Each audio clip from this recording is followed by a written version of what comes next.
restored. And Liquid's teamfight looks wonderful right now. They will go for the OD, so the Pugna ban makes more sense now. That gives them, it's another strong laner. It gives them some team fight. It's good AoE damage. It has a save against all of these hard stuns against the AA ulti. But why were you initially not considering the OD? Whenever the Pugna ban came out, you're like, yeah, this isn't like great of an OD game, just because you don't know the mid lane matchup yet? It's not a popular hero too. Also true. You didn't necessarily know your matchup. You didn't have anything clear to save against, like Duel or something like this, or Chronosphere. Yeah, because sure you can save against the Sanking stun, but it's not the same like tier of spell, right? It's a low cooldown spell that you will have again in the fight, and it will not be totally game breaking a lot of the time to save from that.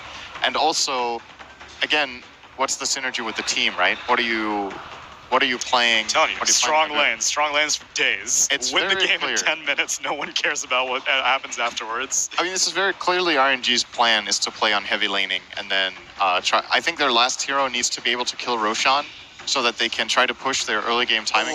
I think Lycan could be a possible option here. He's very good at running at the backline, so he can get the AA out of the fight. He can kill the Rubik. And he has the tempo that RNG needs. I think if they don't pick something quick here and they try to go slow, the mid-game fights are going to be so hard. Fabi, I heard your brain wrinkling. What's on the line? I was thinking Liquid might pick Broodmother or Meepo because there's so much single target and the events fan out, so... Okay, that's some more team fight. That's also okay. Like, again, it's tempo, right? It's a carry that can move around and can take early fights, has a lot of damage, is a strong laner, so it fits the bill. But I still have the same concerns. Can you break high ground? Can you take big towers? All you have to take towers with is the Serpent Wards. And in order to plant those, you need to be able to protect them. And I am not sure.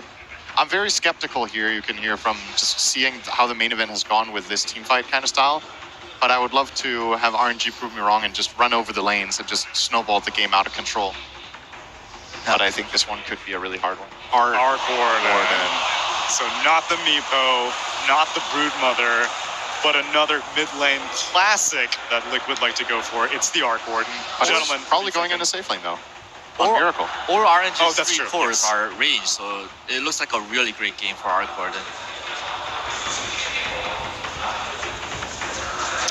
Like a pretty solid matchup, though RNG are so heavily reliant on doing well in the laning phase. Because if things go maybe like 25 minutes, Arc Warden's going to get out of control. Yeah, he's playing against, is that 5 ranged heroes?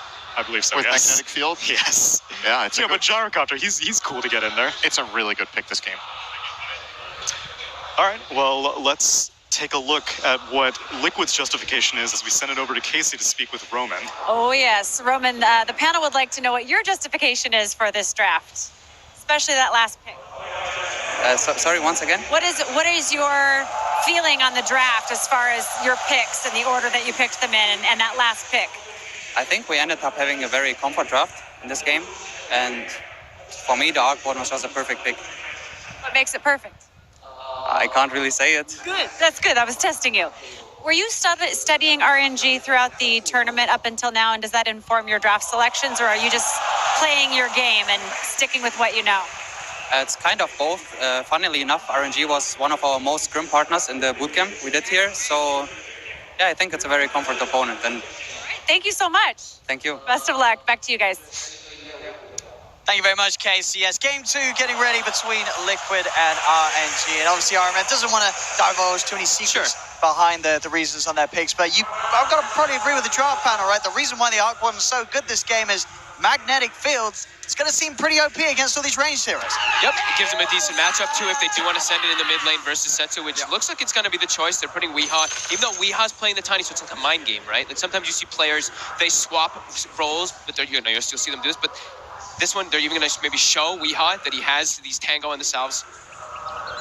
So they're going to know, they're going to hide Weehaw so they don't see that he has the Tango salves, and they're going to expect that it's a tiny mid, but Miracle's going to be the one that kind of switches it up, and they're going to now put the Sanking in a matchup versus the Enchantress. So high magic damage, of course, and also you're going to just be fine down bottom as a Sanking, so you're just going to farm versus that Ench. And we look at the draft of Liquid, what I'm seeing is